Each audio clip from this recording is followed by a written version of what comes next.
Diyos sa iyong pagkakilala. Hallelujah.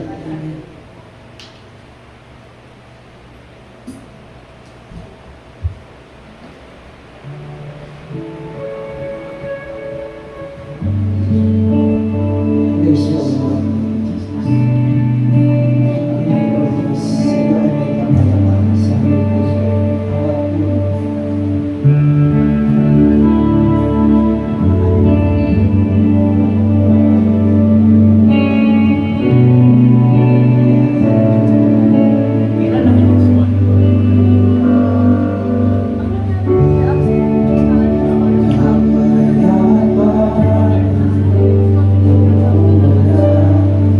Sa iyo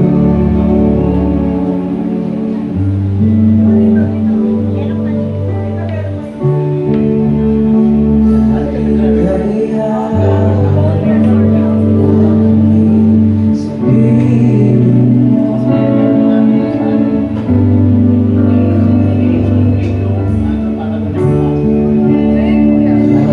kapayapaan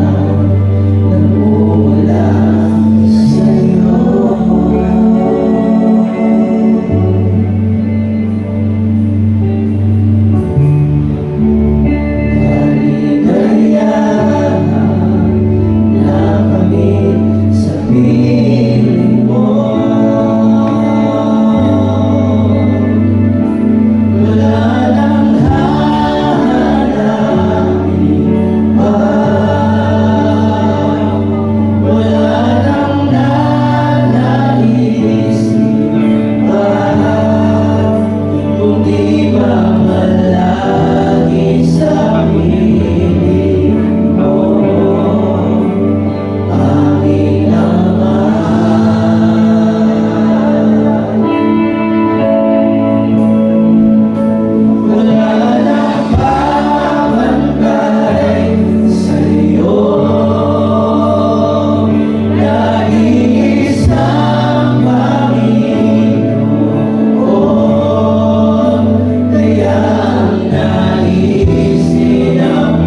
puso.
Dapat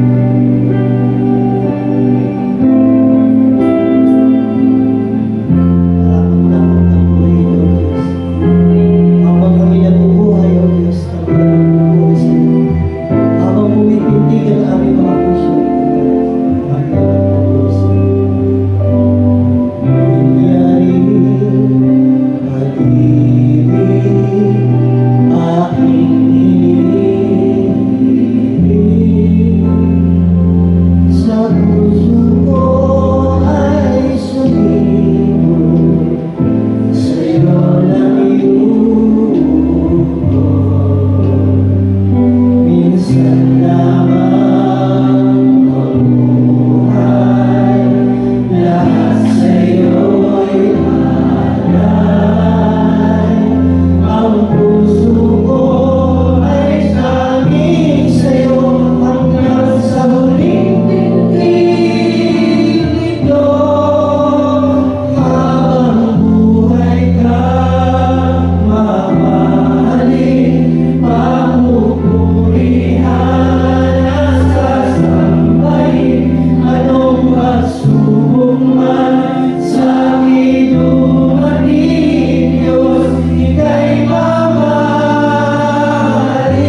Kami po ay nagpapasalamat sa umaga nito, Panginoon. Sapagkat alam namin, O Diyos, sa una pa lang na mga awitan ay nadarama na namin ang iyong presensya. Lord, salamat po sa aming kalagitnaan. Bumababa, O Diyos, ang iyong kaluwalhatian. Samahan mo kami, Panginoon, sa umagang ito, Panginoon, sa kabuuan ng gawain. Ikaw po, O Lord, ang mangusap sa bawat isa. Buksan mo ang puso at isipan na makikinig ng iyong salita ng pagkain ng aming mga kaluluwa. Tunay po, O Diyos, na kung wala ang iyong mga salita, hindi kami mabubuhay. Kulang ang aming buhay sa mundong ibabaw. Kaya naman, O Diyos, patuloy ka namin minulwalhati at patuloy kami, O Lord, na magpapaturo sa iyo sa bawat araw ng aming buhay na pakikinig ng iyong salita. Lord, pagpalain mo ang kabuuan ng gawain ito. Mag-usap ka na mo sa bawat isa, lalo na po sa mga baguhan na narito, Panginoon. Ikaw po, O Diyos, ang mag-usap. Salamat po, O Diyos. Pagpalain mo po ang lingkod na gagamitin sa araw na ito. At ikaw po, O Lord, ang makita. Itago mo siya sa kanyang lingkuran. At hayaan po ang iyong kaluwalhatian ang madama ng bawat isa. Ito po ang aming dalangin sa pangalan ni Jesus. Amen. Amen. Sasamantalayin ko po ang sandali ito na talakayin ang isang magandang balita sa likod ng ating mga pinagdaraanan hirap. Sino po ba rito ang wala ng pinagdaraanan hirap? Di ba lahat meron? Yung iba, hindi naman sobra. Pero yung iba talagang mahirap. Di ba? Kaya yan po ang ating pag-uusapan. Kahit anuman o gaanuman yung ating mga pinagdaraanan na mga hamon, hirap, pagsubok sa buhay, mga sitwasyon na nakikita natin sa ating paligid, gusto ko pong sabihin sa inyo na may mabuting balita sa likod ng mga ito. May mabuting balita sa likod ng mga ito.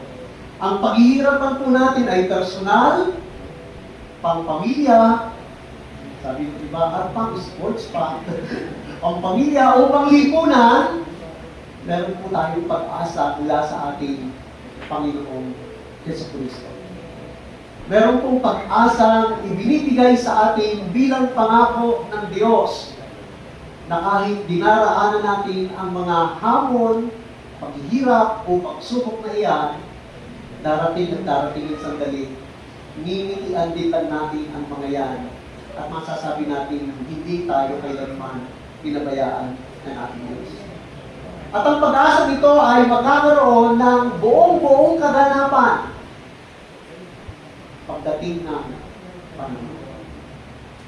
Hindi man kaagad natin makita ngayon, pero kapag ang Diyos ay nangako, hindi siya katulad ng taong ang pangako'y napapako. Kapag ang Diyos ay nangako, tutuparin niya ang kanyang pangako at sa tamang panahon, mga sumubay pa rin ang aldag, sa tamang panahon, mararanasan natin yung kaganapan ng dakilang pag-asang sinasabi sa atin ng ating Panginoon. Hindi para bigyan tayo ng discouragement na sa mundo ito ay hindi natin matatakasan ang hirap, ang hamon ng pagsubok, pero ganun pa man, ang nagtitiwala sa ating Diyos sa pamamagitan ng Panginoong Hesus ay hindi bibiguin. At mararanasan natin ang pag-alo, mararanasan natin ang kalakasan at ang tulong ng Panginoon para sa ating lahat. Kaya ngayon po umaga, ang pag-uusapan natin ay ang mga salita ng Diyos na galing sa aklat ng 2 Korinto, pangkat-8 at talata 17. At kahit po kayo ay nakaupo, ay basahin po natin ang mga talata dito. Aklat ng 2 Korinto, pangkat-4, talata 17. Ang bahagya at panandaliang kapighatian na dinaranas namin ngayon ay magbubunga ng kagalakang walang hanggan at walang katulad. Ating po ulitin, ang bahagya, ang pag-ibig ng bahagya, konti. Kaya lang yun pa, mapapakakot ng ulo. Parang yung nangyayari sa akin, parang hindi naman bahagya. Yan. Ang bahagya at panandaliang kapighatiang dinaranas namin ngayon ay magbubunga ng kagalakang walang hanggan at walang katulad. Yan po ang ating pag-uusapan ngayong umaga. Si Pablo po ang nagsulat ng mga talatang ito. At marahil hindi nakapagtataka para sabihin ni Pablo na yung bahagya at panandalian na kapag kapighatian at dinaranas nila, marahil po merong point of reference or merong pinag-aaling tularan si Pablo na mga hirap ng ibang tao kumpara sa hirap na pinagdaraanan nila. Alam niyo po ba kung bakit tayo mabilis na naapektuhan ng mga hirap na dumadating sa atin? Kasi naturalesa na ng tao, kapag may hirap na dumadating sa buhay natin, ang nakikita na lang natin ay ang ating sarili. Ang nakikita na lang natin yung sarili natin hirap hanggang dumadating sa puntos na nagkakaroon na tayo ng pagkahabag at pagkaawa sa ating sarili na parang tayo na ang pinaka-api, tayo na ang pinakakawawa. Yung bang habang ang problema natin ay 10, hindi na natin nakikita na ang problema ng iba ay 20. Tama di ko ba? Na habang nakikita natin hindi tayo kumain ngayong tanghalian, pero hindi natin nakikita may pamilyang hindi kumain mula umaga hanggang ngayong tanghalian. Na habang nakikita natin meron tayong karamdaman at naputol na natin isang paa, hindi natin nakikita yung iba naputol na ang dalawang paa. Kaya tama yung sabi ni Pablo, yung bahagya at panandalian na hirap, kapighatian na dinaranas nila noong panahon na yun, merong pinaghahalin tularan si Pablo, mahirap pa yung kanilang pinagdadaanan, pero merong ibang mas mahirap pa ang kanilang pinagdaraanan. Minsan, kaya tayo nawawala ng hapag sa iba sa kanilang pinagdaraanan, sapagkat masyado tayong nakatuon sa sarili nating pinagdaraanan. Kaya hindi na natin magawang magkaroon pa ng simpatsya sa hirap ng iba sapagkat ang nakikita na lang natin ay yung hirap natin. Tama po ba, di ba? Yun po ang malimit na nangyayari sa ating mga buhay. Kaya nga, tama po yung sinasabi ni Pablo, nung mula sa talatang ito, maiintindihan natin yung ilang mga katotohanan ng buhay sa mundong ito. Gayon din naman yung mga kadahilanan nito at ang pangakong inihanda ng Diyos sa kabila ng mga kapighatian o paghihirap. Sana po tanggapin natin ang mensahe ng Panginoong Diyos mula sa kanyang mga salita. Maunawaan natin na kahit mahirap ang pinagdaraanan natin sa mundo ito, sa kabila niyan, may mabuting balita at mayroong pag-asa na inihahanda ang Diyos para sa atin. Binasa natin ang talata 17 at sa ating pagpapatuloy, maintindihan po natin na yung pangakong ito na binanggit ni Apostol Pablo ay walang iba kundi yung dakilang pag-asang meron tayo mula kay Jesus. Dakilang pag-asa na meron tayo mula kay Jesus. Ang sabi ng Titos, Kabanata 2 hanggang talata 13, ito daw ang ating dakilang pag-asa. Ang pagbabalik ng Panginoong Hesus, at ang pagpapahayag ng kanyang kaluwalhatian sa ating lahat. Alam natin ang Panginoong Hesus ay nanaog sa lupa, isinilang sa ipinagdiriwang nating araw ng Kapaskuhan. Yun po ang kanyang unang pagpalit. Ang Panginoon ay namatay, mula na siya ipako sa krus, pero sa kanyang kamatayan, pangatlong araw siya nabuhay na muli, at pagkatapos siya ay umakyat muli sa kalangitan, yung lugar na kung saan siya niyang talagang tunay na dako o panahanan. At may sinasabing pangako na mayroong muling pagbabalik ang Panginoon. At ito yung sinasabi sa ating dakilang pag-asa o blessed hope ng Titos, Kabanata 2, talata 13. Yung sinabing maluwalhating pagbabalik ni Jesus ay binanggit din sa unang Tesalonica, Kabanata 4, talata 17. 1 Thessalonians 4:17, na ang sinasabi naman tayong mga nangabubuhay na nangaririto, bagamat nahihirapan, ay kukuhanin ng Diyos at isasama sa mga nangamatay ng binuhay ng Panginoon sa ulap, at tayo'y katatagpuin ni Kristo doon sa ulap na yun, at magmula doon ay tayo'y kanyang kakasamahin sa isang pangwalang hanggang lugar ng kalangitan. Yung kalangitan ho, hindi lamang mo siya tumutukoy sa isang dakong kalangitan, kundi meron pang isang dakilang pangako sa ating panibagong langit at panibagong lupa. Mamaya ho, titingnan natin ang ilang mga bagay.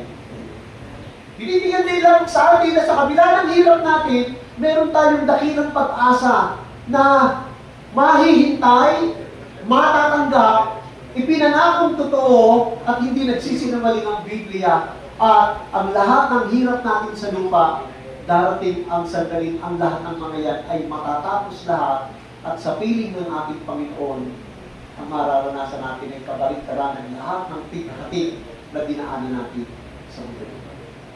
Sino ang gusto ninyo wala ng problema? Diba? Wala namang merong ayaw nun. Lahat tayo gusto natin wala ng problema. Diba? Sinong ang gusto ayaw ng magkakasakit? Ang mga magkasakit, magpa-check up ka lang, isang tusok lang sa'yo para malaman ng dugo mo magkano agad. Ayaw natin magkakasakit. Sino ritong ayaw na nagkakagulo ang pamilya? Ayaw natin yan. Nagkakagulo ang subdivision. Nadadamay kayo. It's either tayo ang pupunta ng barangay dahil tayo ang may reklamo, o kung hindi tayo nakapagbantay, tayo pinapatawag ng barangay kasi iba naman ang may reklamo sa atin. Ayaw natin ang gulo. Ayaw natin ang gulo. Maging sa lipo ng ating ginagalawan. Ayaw natin ang gulo sa sosyedad. Ayaw natin ang nag-aaway-away. Pero, nang kalulungkot kong sabihin, kasama ng buhay sa mundo ito ang lahat ng iyan. Na kahit ayaw natin, hindi natin maiiwasan. Kahit ayaw natin, hindi natin matatakasan. Pero may pangako ang Diyos para sa atin. Darating ang panahon, ang lahat ng mga yan ay mawawala na. Lalo na sa mga sumampalataya kay Kristo at nagtiwala na posible pala isang buhay na wala ang pighati, posible pala isang buhay na wala ang paghihirap, posible pala isang buhay na wala ang kabuluhan. Amen? Ang mahirap po niyan, baka ayaw natin ng kabuluhan. Pero baka hindi natin napapansin.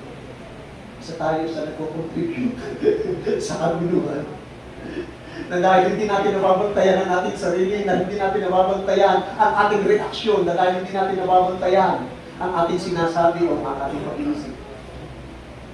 At ganun pa man, binibigyan tayo ng pangako ng Panginoon na posible na maranasan natin ang isang buhay na inihahanda sa atin ng ating Panginoon. At ito ay ang walang katulad na pag-asa na pag-uusapan natin ngayong umaga. Walang katulad na pag-asa. Hindi ito yung sinasabi ng iba. Paasa ka lang naman eh. Kasi yung iba paasa. Pero sa ating Panginoong Diyos, sa ating tagapagligtas, si Kristong ating Panginoon, sa Kanya po'y walang katulad ang ating pag-asa. Ibig sabihin, wala ho tayong mapaghahalintularan. Walang mapagpaparisan. Walang mapagkukumparahan ang pag-asang meron tayo kay Kristo. Balikan ho muna natin ang talata 16 kasi binasa natin yung talata 17 kanina. Kaya hindi kami nasisiraan ng loob kahit na humihina ang aming katawang lupa. Sabi ni Pablo, hindi kami nasisiraan ng loob kahit humihina ang aming katawang lupa. Isa ho katotohanan, tatanda at lilipas din ako. Sabi ng kanta. Sino mo kumanta nun? Si Florante ba? Diba?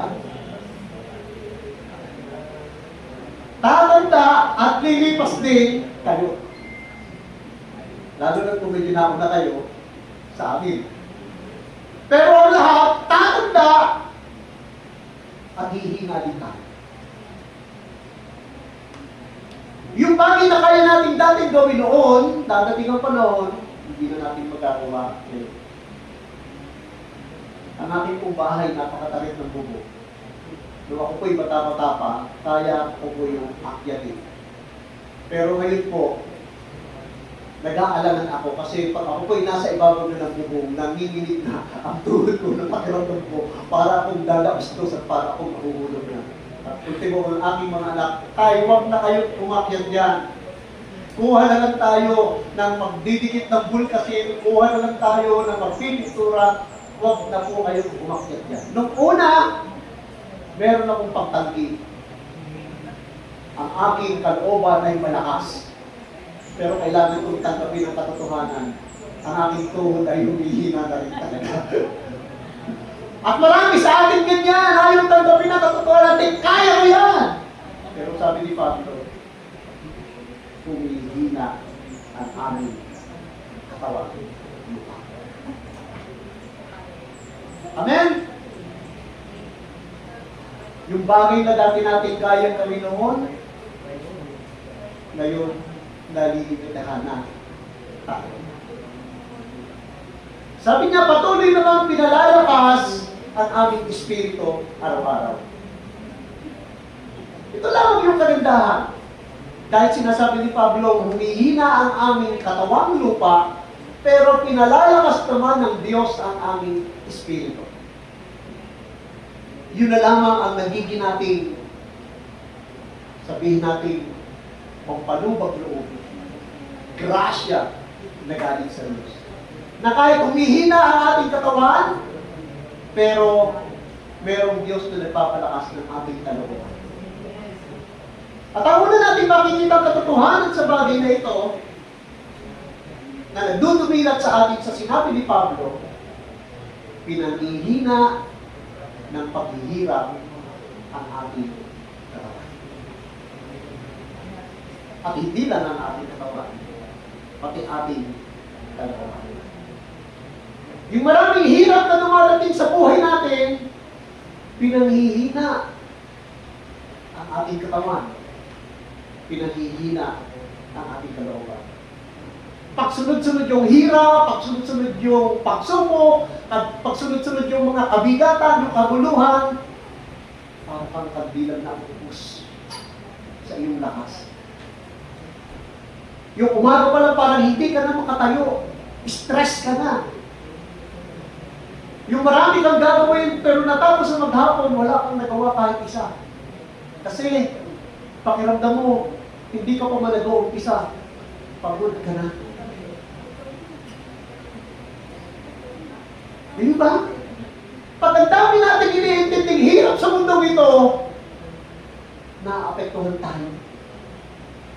Sa enerhiya, sa kapasidad, yung mga drive natin, nalilimitahan. Pag nakikita natin yung hirap sa paligid, yung epektong dala nito sa ating buhay, yung drive natin magtrabaho, minsan parang sabi natin, huwag na nga lang. Ang kikitain ko lang, mapupunta lang sa kanilang kurang. Kapit na tayo. Lahat ng hirap na nangyayari sa paligid, personal man, pang-pamilya, pang-lipunan, pang-gobyerno, pinangihina ang ating loob. At kapag hindi natin nabantayan ang ating sarili, tayo man ay nagiging contributor ng karagdagang hirap na mayroon sa paligid. Sapagkat pag hindi na tama yung ating reaksyon, hindi natin napapansin, tayo man nakapagdadagdag din ng hirap sa ating kalooban. Sapagkat pag marami ka ng sama ng loob, marami ka ng pighati, marami ka ng pagdaramdam, marami ka ng komento, hindi mo namamalayan, the more negative words you utter. Mas maraming salitang binabanggit kang negatibo, hindi mo namamalayan ang lahat ng yun nagdadagdag ng paghina ng iyong sarili. Amen. Subukan niyo lang po. Halimbawa, kapitbahay nyo lang. Kristiyano ka. Magkomento ka ng magkomento sa kanyang mga ginagawang pangit. Hindi mo man lang tarang sabihin sa kanya. Kahit kayo-kayo lang ng pamilya ang mag-usap. At the end of the day, kapag kinakausap ka na ng Panginoon sa ginagawa mo, ikaw ang magsabi kung totoo o hindi na may epekto rin sa sarili. Amen. Sa sandaling marami tayong sinasabing negatibo sa iba, baka hindi natin namamalayan, unknowingly, hindi namamalayan, that we are projecting something that we are better than the person. Ang magkomento ng pangit sa mga tao, sa grupo ng mga tao, o kanino ng individual, dahil iba ka sa kanila, ay baka hindi natin nakikita merong isang bagay tayo na project na hindi natin napapansin. I have a better thoughts. I have a better decision. I have a better perspective. I'm better than these people. At lalo itong magpapahina ng ating kalooban. Pwede natin sabihin, hindi naman ako hihina. Kasi anumang bagay na hindi tama natin ginagawa ayon sa palatutunan at prinsipyo ng Panginoon ay hindi magdadagdag sa atin ng kalakasan. Tandaan po natin bilang mga Kristiyano na kinahabagan ng Panginoon, ang pangunahing palatandaan that we have as followers of the Lord Jesus Christ amidst this broken world, amidst this dying world, amidst this corrupt world that we have. Lahat ng nangyayari sa paligid natin, bunga ng korupsyon, ng kasalanan dumating sa mundong ito na dahil sa kasalanan ni Adan at ni Eva. Kung merong korupsyon sa lipunan, kung bakit may korupsyon sa gobyerno, kung bakit may korupsyon sa munting institusyon ng komunidad, yan po yung dahil sa kasalanan meron ng mundo ito. Of which, once in our lives, tayo po'y naging bahagi niya sapagkat ang sabi ng Roma 3:23, walang sino man ang hindi nagkasala at nakaabot sa pamayutayan ng kalwalhatian ng Diyos. I myself, hindi po ako puwera doon. Tayong lahat ay makasalanan. Kaya para unahin natin ang kasalanan ng iba, into some extent that we are trying to project that I am better than you, baka lumalampas tayo doon sa habag na binigay ng Diyos para sa atin, ang makita natin ay kahabagan din sa mga tao hindi nakikita ang kanilang buhay sa harapan ng Panginoon. And the reason why all these people are projecting these things that you don't like is because hindi nila nakikita yung korupsyon ng mundong ginagalawan nila. Pero tayong nabigyan ng pagkakataon ng Diyos na makita ang korupsyon meron sa mundo ito at makita natin na ang sagot doon ay walang iba kundi si Kristo na meron ka at meron ako ngayon. Magmula doon sa biyayang pinagot natin kay Kristo, ang palatandaan natin ngayon ay ang pag-ibig na pinatatanaw sa pag-unawa at pag-awit, pagtrato sa mga tao. We are not better than other people. Whom you see, whom you observe, ay masasama, mawawalang laman, ang isip. Because sometimes that is the one that we are projecting, trying to say about these people, mga ganito kayo. Binigyan lang tayo ng habag ng Panginoon. At mula sa habag na yun, ang hinahanap sa atin ng Diyos ay palatandaan tayo ganyan tagasunod at sila walang iba kundi ang pag-ibig na mayroon si Jesus para sa atin. Kahit po sinabi ni Pablo na pinalalakas ng Diyos ang kanilang espiritu araw-araw, kung tutuusin ang panghihina, ang paghihirap, ang kamatayan, ang kaguluhan, ang lahat po yan, pakinggan po ito, hindi po yan kasama sa inisyal na plano ng Diyos na nilikha ang tao sa mundo. Nang nilikha ng Diyos ang tao sa mundong ito, hindi ho kasama sa plano at disenyo ng Diyos ang kamatayan. God created man perfectly into His image with a perfect intimacy designed by God between Himself and His creation. Nang ginawa ng Diyos si Adan at si Eva, hindi ho kasama roon ang pagkakasakit. Hindi ho kasama roon ang paghihina. Hindi ho kasama roon ang kabuluhan. At lalo hindi kasama ang kamatayan. You think about this one. Kung hindi ho nagkasala si Adan at Eva, walang mamamatay ni sinuman sa kanila. Ang kamatayan ay naging bunga ng kasalanan ng tao, katulad ng sinasabi ng aklat ng Roma sa 6:22. For the wages of sin is death, but the gift of God is eternal life in Christ Jesus.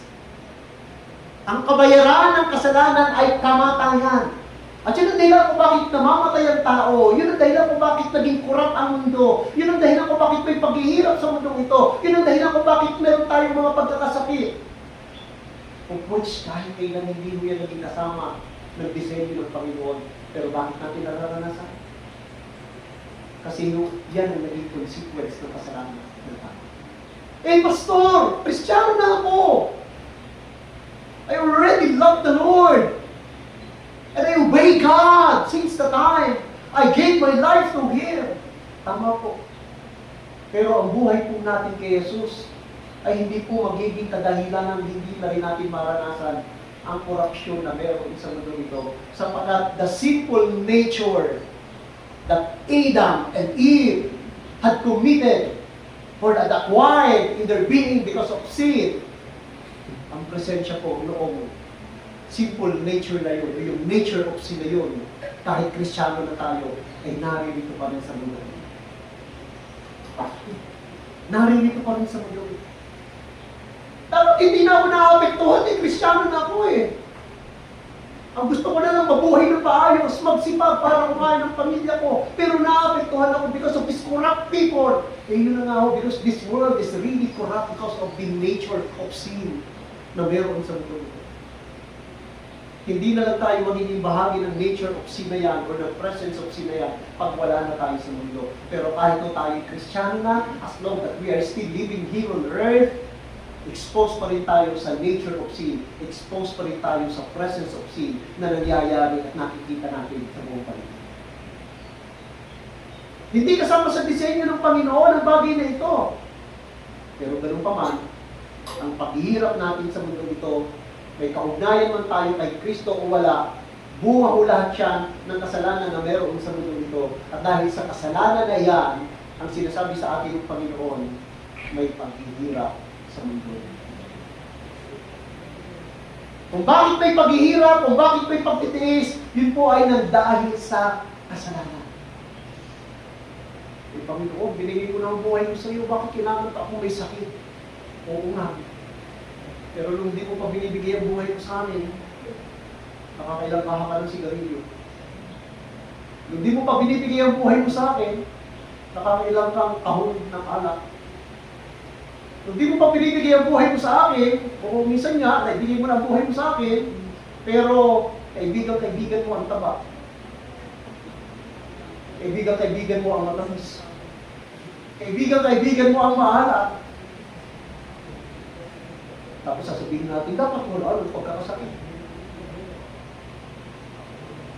Amen? Ang lahat ng paghihirap natin sa mundo ito ay bunga ng kasalanan na presente sa mundo ating ginagawa. Whether we are not the one doing the sin, but there are times, because of the presence of sin, tayo mang nabubuhay sa katwiran ng Panginoon, minsan nahahagip pa rin tayo ng paghihirap na yun nang dahil sa presensya ng kasalanan namin dito sa mundo. Sa pamilya, araw ng linggo, pupunta ng kapilya, sisimba, sino makapagsasabi na silang lahat ay mga didisgrasya, na isa lang ang nabuhay sa kanila. Ang dahilan, isang mamang lasing na may dalang sa sasakyan ang bumubo sa tricycle na kanila sinasakyan. Nagtatampo ang maraming nagmamahal sa kanila na bakit gano'n? Mga Kristiyano o mga ito, bakit sila nagdusa ng ganyan? At merong sa pagtatampo nila sa Diyos ay nagpasyang hindi ka totoo. Wala nang dahilan para bumalik pa kami ng simbahan nila. At ang sabi ng isang tao, kakampihan ko po kayo. Sasamahan ko kayo sa inyong hinagpis. Sasamahan ko kayo sa inyong galit sa Panginoon. Kung kaya ko natin palamasin na si Kristo ang nasa likod ng manibela at umangga sa inyong Panginoon. Because of the presence of sin. Dahil doon sa mamang lasing na nagmamanin, may mga nadadamay na sitwasyon tayo ang naghihirapan. Not that hindi tayo iningatan ng Panginoon, kundi dahil ang hirap questionin ng plano ng Diyos. Ang hirap questionin ng mga bagay na dumarating sa panahon. Ang sakit tanggapin, pero sumasampalataya ay pagtitiwala mo na lang ng buo sa Panginoon. Na ang hirap ay natapos na sa lupa at sila nagtiwala sa Diyos sa kabila ng hirap na tumapos na kanilang buhay. Sila ngayon ay nasa sa piling ng Panginoon at wala ng hirap at pagdurusa at wala ng sakit ng kalooban at wala ng pagkakasay. Although hindi maganda ang pagpanaw o ang pagkalit sa lupa. Kaya sabi ni Jesus sa aklat na Juan, Kabanata 16, talata 33, sinabi ko ito sa inyo upang sa inyong pakikipagkaisa sa akin ay magkaroon kayo ng kapayapaan. Pagdaranas kayo ng kapighatian sa sanlibutan ito. Ngunit tibayan ninyo ang inyong loob na pagtagumpayan ko na ang sanlibutan. Sabi ng Panginoon. Sa lupang ito, magdaranas tayo ng kapighatian. Lord, ayaw ko niyan! Yun ang mahalagang bagay na dapat natin maintindihan. Ayaw man natin, pero meron tayong Jesus na nagtagumpay na para sa atin. At daanan man natin yan, kung magtitiwala tayo kay Jesus, makakakuha tayo ng lakas at pag-asa na ang lahat ng yan ay may hangganan. At kapag si Jesus ang ating kasama, makakaranas pa rin tayo sa Kanya ng tatag at ng tayo. Amen? Amen? Amen. Pinangihina ng paghihirap ang ating. Hindi mo yan may iwasan katotohanan. Balikan natin ang talata 17, ang bahagya at panandaliang kapighatian na dinaranas namin ngayon ay magbubunga ng kagalangang walang hanggan at walang katulad. Ano naman ang sinasabi ng talata nito para sa atin? Magbubunga ng eternal na kalwalhatian ang ating.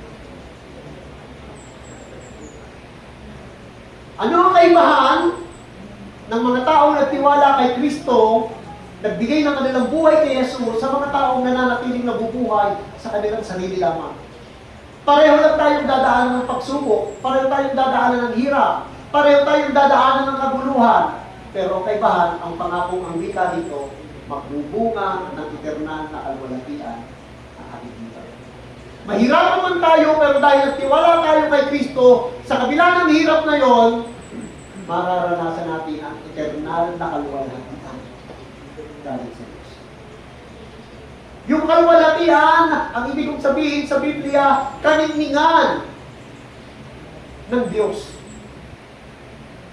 Na sa presensya ng Panginoon Diyos, mapupuno tayo ng kanyang kaningningan, ng kanyang kalwalhatian, at ang kanyang presensya ay magiging kasapatan upang masabi natin, mahirap man ang naging buhay natin sa mundo ito, pero sa kalwalhatian ng presensya ni Kristo, ang lahat ay wala sa kaligtingan na pinaanan natin sa lupa. At yun yung sinasabi ni Pablo, walang katulad. Hindi may kukumpara ang hirap na dinaanan natin sa mundo ito sa kalwalhatiang inihahanda ng Diyos para sa atin. Sa pagdating ng sandaling tayo ay mananahan kasama ni Kristo sa lugar na inihahanda niya para sa atin. Kung hindi natin maiiwasan ang dumaan sa hirap sa mundo ito, sana meron man lang tayong tinatanaw na iwanan man natin ang hirap na ito pagdating natin doon sa kabila, ang dadato natin ay isang maluwalhating buhay. Ang mahirap, yung nahirapan ka na sa lupa, pagdating doon mo sa kabila, teka, bakit gano'n? Bakit walang electric fan? Bakit hindi pwedeng mag-request ng pamaypay? At bakit parang amoy asupre? At bakit parang ang init hindi nahihinto? Bakit parang hindi man lang nagbabago yung temperatura? Palagay ko kung wala namang may gusto nun. Ang gusto natin, mahirapan man tayo sa lupang ito, hindi maiwasan ang bagay na yan. Pero pagdating natin sa kabila, ang mararanasan natin ay ang kalwalatian ng Panginoon. Mga anghel na nagkakantahan ng Hallelujah! Hallelujah! Hallelujah! O doon sa kabila na wala kayong marinig, kundi ano na gusto nyo ron? Yung may hallelujah o yung puro mga hindi mo maintindihan, hirap? Huh? Ang hirap makarinig ng mga pigating, hindi mo malaman kung paano matutulog. At ang mahirap nung kung pati ikaw, sumisigaw ka na rin ng gano'n. Nakakadurog mo ng kalooban kapag meron kang kasambahay na yung kanyang sakit. Talagang nakikita mo sa kanya. Talaga mo ang libahan, kaya alam mo. Isang pinakamahirap na tagpo, yung alam mong meron siyang pinagdaraanan, hindi niya maipaliwanag, at wala ka rin magawa. Ang hirap sa kalooban. Eh ano pa yung marinig mo yung mga sigaw na, tama na! Tapos yung pala habang papalapit kayo na rin ang sigaw natin. Lord! Wala na, ulit. Pero kung sumampalataya tayo kay Kristo, sa likod ng mga hirap na meron tayo, ipilit man natin ang ating mga mata sa lupang ito. Pero habang naghihiwalay talaga ang ating katawan at ang ating kaluluwa ay pauwi na sa Diyos, ang sumasalubong na sa iyo ay ang paningtingan ng palagitan at ang kantahan ng mga anghel ng Hallelujah, Hallelujah, Hallelujah. Luwalhati sa Diyos sa taas. Amen! Hindi tayo nagmamadali. Lord! Sabi nga ng iba, Lord, huwag naman, yung mga anak ko nag-aaral pa. Mabait si Lord, sige, extend. Kahit tinaningan ka na, extend. Kinig si Lord sa panalangin. Nakagraduate na! Awa na Diyos, humihinga pa. Ay, nakaharap na ulit, Lord, huwag muna. Yung mga anak ko nakagraduate na nga, pero magsisimula pa na. Kasi Lord, nakikinig ang prayer. Sabi ni Lord, okay, extend ulit. Tapos tumundo na pakiramdam. Pagkatapos na ilang mga taon, nakaramdam na naman, parang bumabalik. Kala ko magaling na ako. Sabi mo ng Biblia sa lupang ito, may paghihirap talaga. Ako niiyak ulit sa Panginoon ko. Yung mga anak ko may trabaho na, yung mga nagpamilya sa kanila. Huwag muna. Palilipay mga ako. Sabi ko, Lord, siguro kakawag sa mga si Lord. Kailan tayo mag-isip?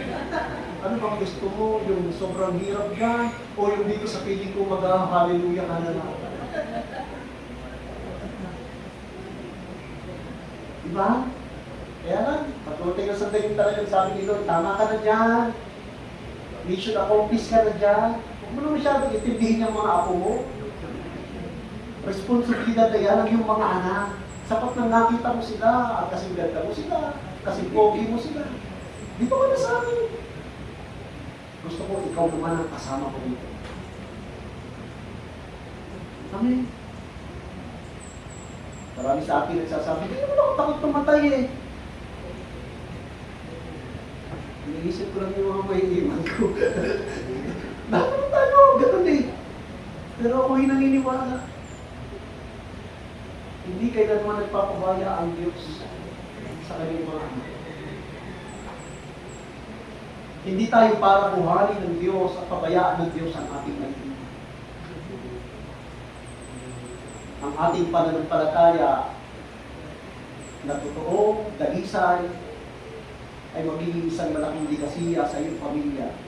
Pag dumating ang sandaling, kailangan na natin pare-pareho magpahinga at sila ang magpapatuloy ng isang buhay na meron tayo dati habang naglilingkod sa Diyos kahit pa dumadaan ng tatlong hirap at kabuluhan sa Diyos.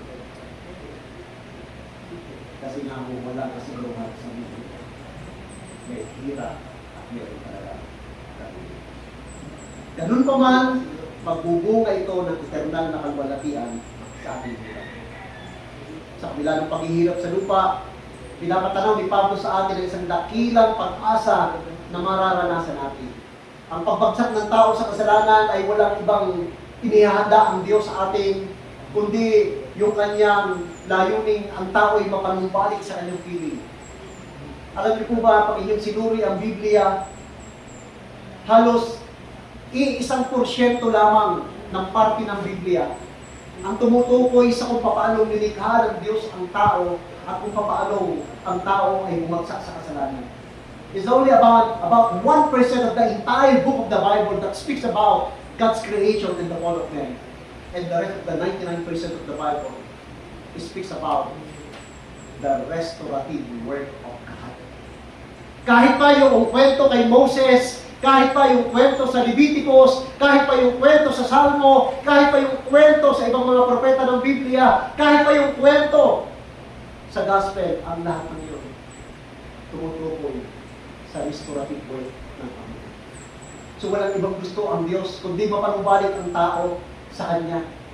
Kasi nga dahil mahirap ang buhay sa mundo ito, the only thing that God wants from each one of us is to have an assurance of His life in eternity, wherein wala ng hirap, wala ng pagtitiis, kung saan ang buhay natin sa kanyang piling ay hindi hamak na mas magiging kasing ganda ng meron sa mundo.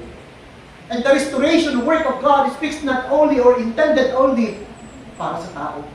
Hindi lang plano ng Diyos na i-restore ka sa kanyang harapan. Hindi lang balak ng Diyos na i-restore ang relasyon mo sa kanyang harapan. Lahat ng nilikha ng Diyos gusto ng Panginoong i-restore pagdating ng sandali. I-restore niya ang dagat, i-restore niya ang ilog, i-restore niya ang natural resources. Kaya nga, ang Biblia ay nasasalita sa aklat ng Pahayag 21, magkakaroon ng panibagong langit at lupa. Yung iniisip natin ng tao pag namatay, uuwi sa langit. Yung pong langit na iniisip natin, pupuntahan natin, that is only an intermediate state. Ibig kong sabihin, pansamantala lamang tayo noon. Ang ating kaluluwa doon sa piling ng Panginoon. Pag tayo namatay na wala tayong Kristo, ang tuloy natin, doon na sa may mga sumisigaw. Pero pag tayo namatay at iniwanan natin ang mundong ito na puno ng hirap, pero nagtiwala tayo kay Kristo, ang ating kaluluwa ay uuwi sa piling ng ating Diyos sa kalangitan. Ang ating katawan, ibabaon. Pero dadating ang sandali sa tunog ng trumpeta ng Panginoon. Tayo ng mga nabubuhay kay Kristo ay hindi mauuna sa mga nangamatay na, sapagkat yung mga nangamatay na ay bubuhayin ng Diyos. Yung kanilang katawan, mga nakabaon, yan man ay alabok na, yan man ay nasa dagat o nasaan man yan, iipunin niya ng Diyos. At ang kanilang kaluluwa ay ipipisan ngunit sa lupa doon sa kanilang mga katawan. Yung kanilang katawan ng mga nakahuna at sinibibigyan ng panibagong buhay ng Panginoon, panibagong anyo ng Diyos na ikaw mismo, you will become a glorified body this time, you will become a glorious body. Ibig sabihin, kahit patay na tayo, babalik uli ang isang Greg na ganito. Mawawala na yung mga wrinkles, mawawala na yung mga white hair. Kung naduling ako, mawawala na yung pagkaduling ko. It will be now perfect, it will be now glorified. Wala na siyang pagkakasakit. At sa pagbababa ng Panginoong Diyos ng bagong langit at lupa, tayong binuhay ng Diyos mula sa mga patay. Doon tayo maninirahan sa panibagong Jerusalem, sa panibagong langit at lupa, at tayo gagawin ng Panginoong tagapamahala ng bagong langit at ng bagong lupa na walang pinakaiba sa katulad ng tinitirhan natin dito sa mundo ito. Ang kaibahan na nga lang, ang lahat ng bagay na meron sa mundo ito ay magugunaw, malilipol, walang matitira. Pero pag ginawa ng Diyos sa panibagong langit at lupa, babalik yung mga kwento ng Brother Eileen na ang ilog, makikita mo ang isang lumalang. Makikita mo yung ilalim ng ilog na ang ganda-ganda, ang linaw, yung mga bato naroroon. Na yung Laguna de Bay ngayon na puro burak, lahat yan malilinis yan. Because it is the plan of God to restore everything that He created. Not only human, but the entire creation. Kaya pag binaba ng Diyos ang bagong langit at lupa, yun po ang tao na bibigyan ulit ng Diyos ng isang panibagong katawan, niluwalhati sa wangis na ng Panginoon. Ikaw pa rin yan.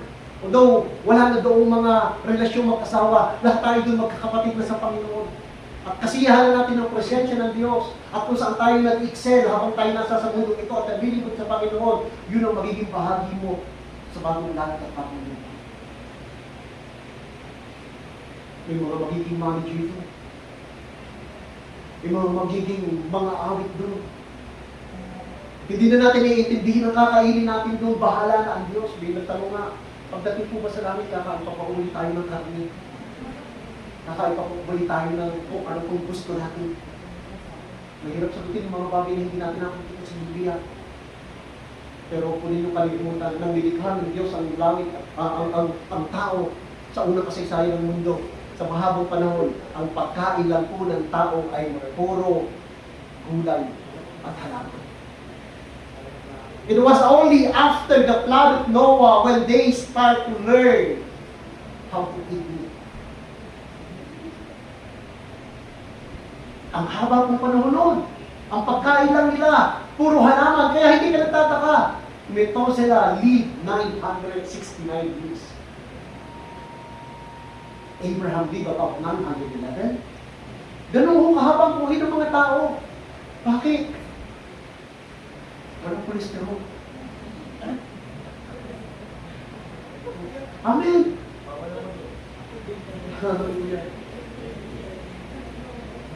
I want to read all these passages from the book of Psalms. Revelation, pakaya. 21 verse 1. Pagkatapos nito, nakita ko ang isang bagong langit at isang bagong lupa.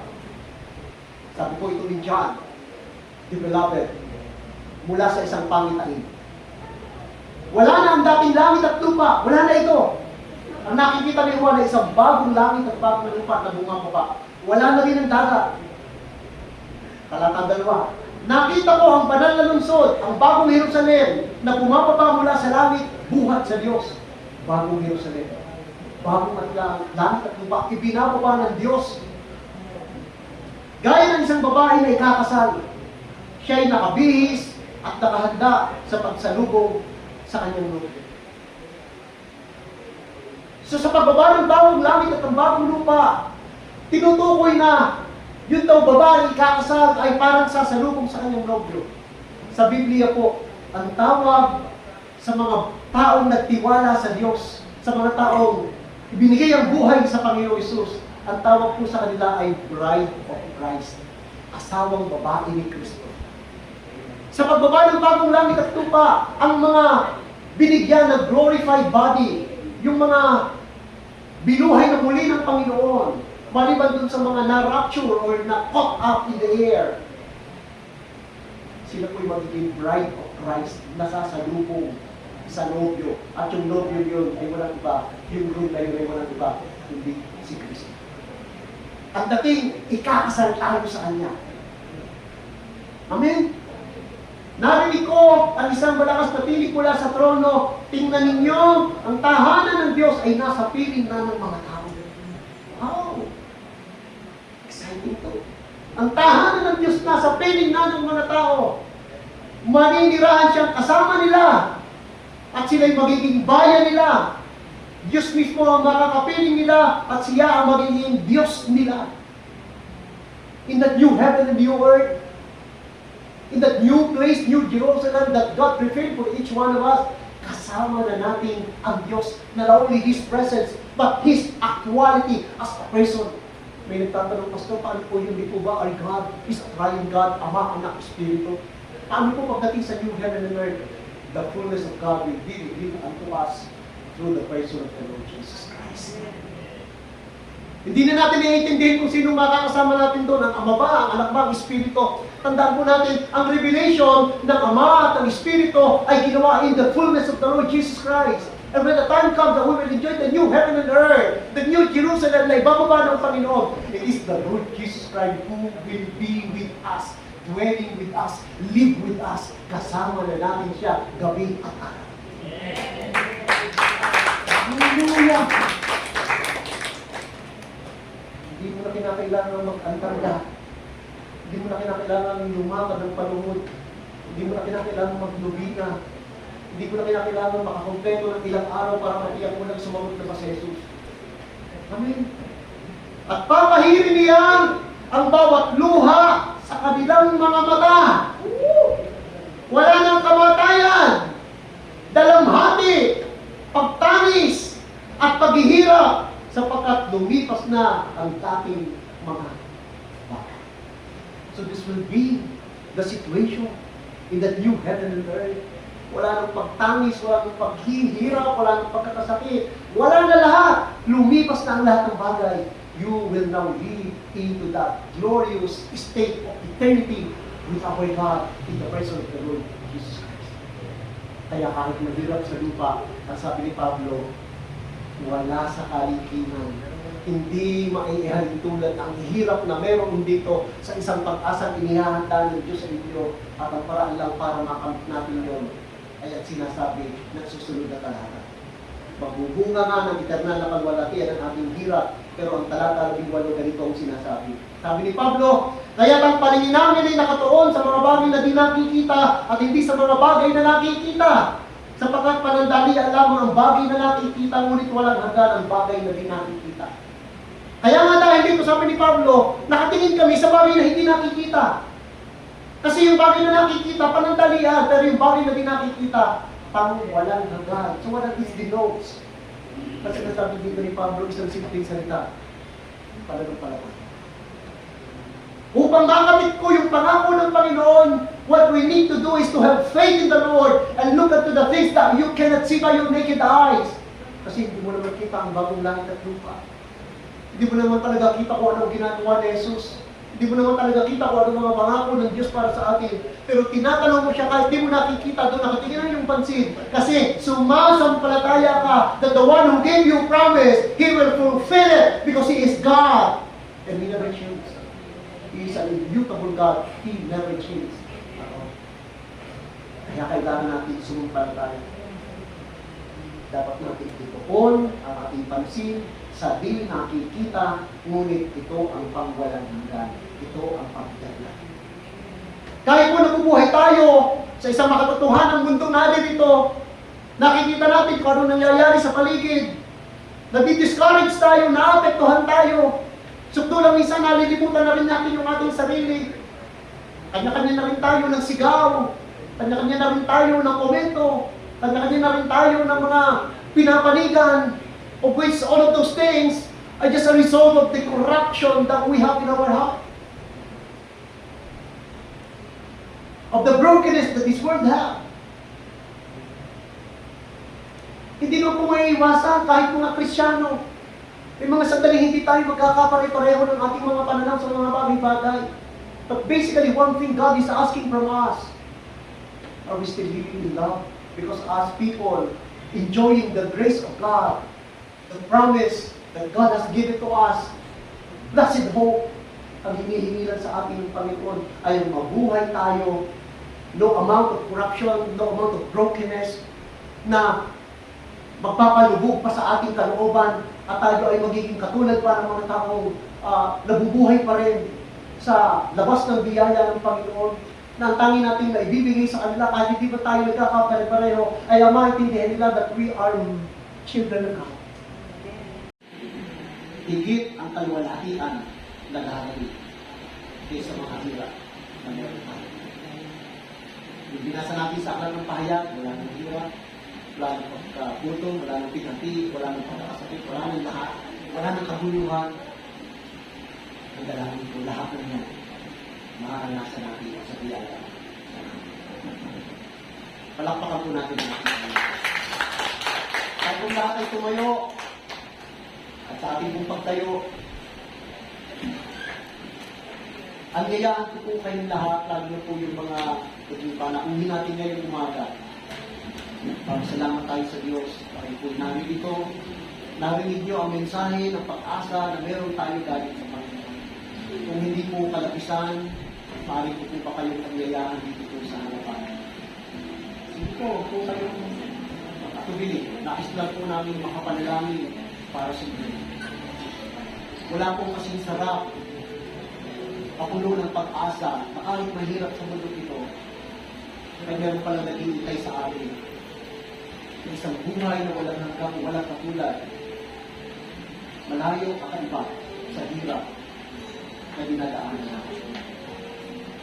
Mga kapatid, samahan niyo po ako manalangin para sa ating pong mga naging panahuhin at dalangin natin ito ay maging pasimula ng kanilang buhay, hindi lang ito maging una at patuloy tayo maging pabahagi na makapaglapit tayo ng mga kaluluwa sa Panginoon sapagkat mahirap na ang buhay sa mundo ito na may tutulong ka lang natin sa kanila ang pang-asa na binibigay ni Kristo Panginoon.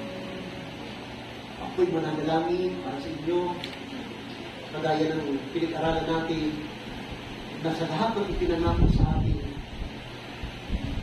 ang hinihingi na lang sa atin ng Diyos ay ang pagsampalataya. Na tumingin tayo sa kanyang pangako. Na yung buhay natin sa dating buhay natin sa kasalanan ay mailapit natin sa Diyos, makahingi tayo ng tawad.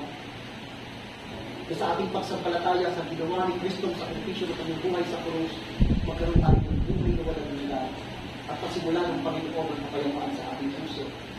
At makita natin kung paano kumikilo sa Diyos na hanggang sa inyong mga personal na buhay, hanggang sa inyong pamilya, ang lahat ay kumikilo ng ayos. Ang mahirap sa tao ay hindi po ito sa Diyos.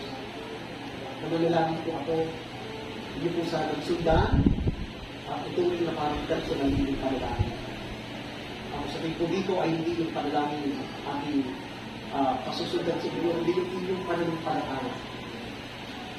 Lapit tayo kung gusto natin. Samahan po natin sila, mga kapatid, at ituunan natin pinakabay sa kanila. Tigil po natin ang ating mga mata na talagang tayo ay personal na nakikipag-ugnayan sa Diyos. Sabihin natin na ang panalangin ko ay ang sa kanila. Ama namin, sa pangalan ni Jesus, ako po ay isa sa mga pakasalanan na nabuhay sa mundo. Dahil sa kasalanan ng aming mga ninuno na si Adan at si Eva. At ang mga kasalanan ito ay nagigiring kadahilanan ng mga ilang paghihirap at kabuluhan sa buhay ko. Salamat po. Meron kayong sagot para ito. Isang pag-asa na binibigay mo sa atin. Na mahirap man ang buhay namin sa mundo ito, pero meron isang pag-asa ng buhay na walang hanggan sa inyong piling. Sumasampalataya na ikaw, Panginoon Jesus, ay namatay sa krus para sa pangako at pag-asa nito. Patawarin niyo po ako sa aking mga kasalanan. Tanggapin po ninyo ang aking buhay sa inyong harapan na maging hain po sa inyo. Pati ko rin ng sandali na akin po kayong tinatanggap sa aking puso. Jesus, kayo ang aming maging Panginoon. Kayo ang masusunod. Kayo ang maghahari. At kayo ang aming magiging tagapagligtas.